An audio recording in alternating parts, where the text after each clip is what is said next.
morning. That's it. I'm right now leaving the last camping near Toulon.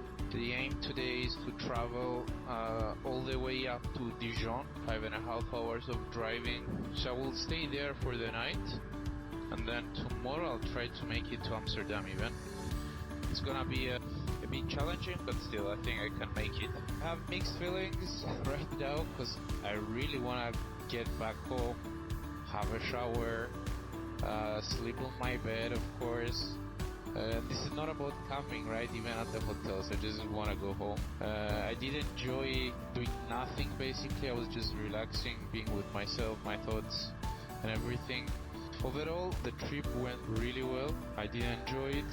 I would have done it again for sure. Both parts of the trips. The route de Gandalf was amazing. Also in the south, well, there were a lot of twisty roads, but it wasn't as, let's say, demanding as it was on the Alps. Still very fun though.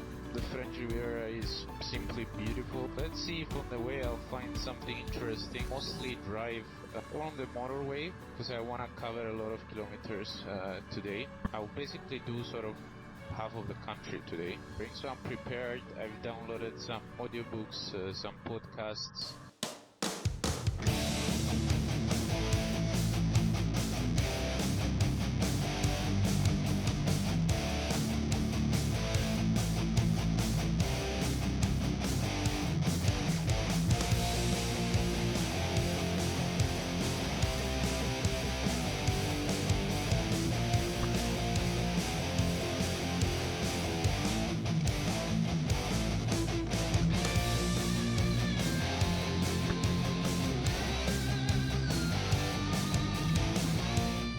Small adventure right now at Dijon. Thing is, I booked a hotel, and my only requirement that I always choose when I look up on the website is to have a parking garage that it's closed.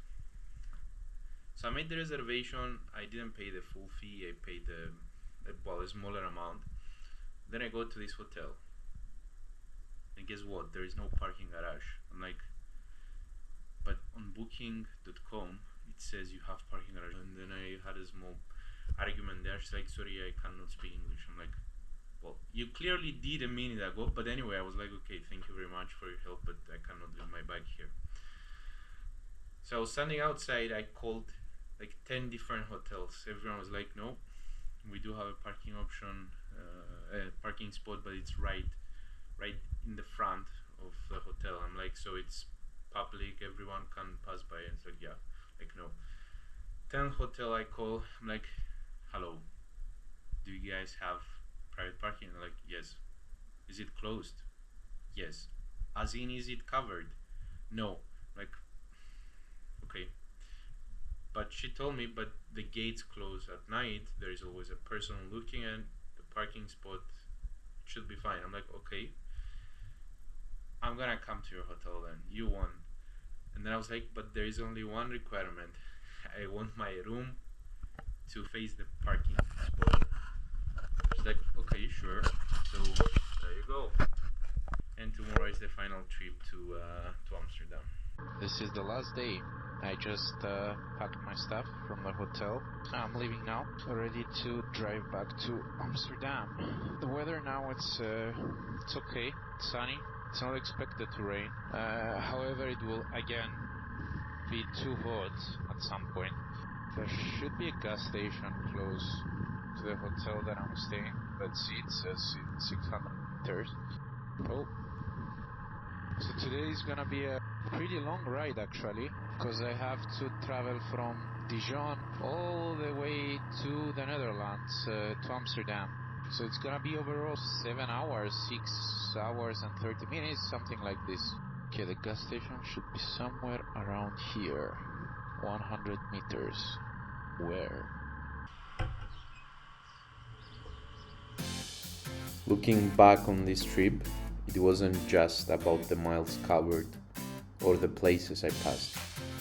It was about the quiet moments on the motorway, the unexpected conversations with people at the restaurants and gas stations, and the way each new city reminded me to keep exploring. I learned that sometimes the most meaningful connections happen when when you least expect them. It taught me to slow down, to appreciate the small things, and to find beauty in the journey itself. As I close this chapter, I'm filled with gratitude for the experiences, the people, and the memories that will stay with me forever. I really hope this inspires you to chase your own adventures, to ride, explore, and connect, because every mile between us is a chance to discover something new about ourselves and the world around us.